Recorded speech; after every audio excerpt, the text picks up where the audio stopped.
जी तो हम पहुँचे हैं यहाँ पे आज़ाद कश्मीर में। एक चश्मा है और एक पहाड़ के नीचे।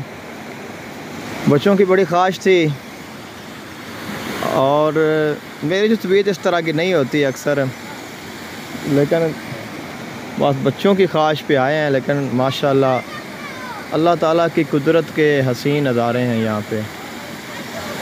तो मैं ये तो नहीं कहूँगा कि आप भी आएँ, क्योंकि ये आना हर बंदे के बस पे नहीं होता। ये किस्मत की बात भी होती है, कुछ फिर सिस्टम का भी होता है। लेकिन अगर आप आएँ तो ऑलमोस्ट ये बहुत प्यारा इलाका है और बहुत यहाँ पे नज़ारे हैं।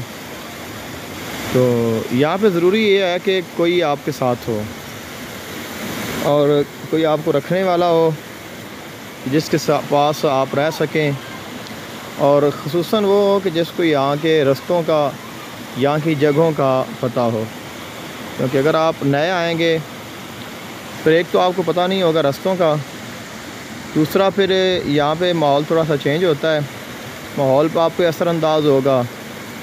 और उसके बाद फिर ये है कि फिर आपको जगहों का पता नहीं होगा तो आप नहीं जा सकेंगे। फिर आप में ये भी आपके साथ हो सकता है, यहाँ पे रेंट का बहुत मसला होता है, किराए का, ठहरने का, क्वार्टर्स का, आने जाने का।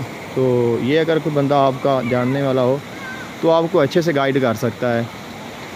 तो इस तरह आपकी बचत भी हो जाती है, वक्त की बचत भी हो जाती है, और उसके साथ साथ आपकी जो है रुपए पैसे की बचत भी हो जाती है, और आपको सहूलत भी रहती है, और कोई आपको जो है वो दिक्कत भी नहीं होती।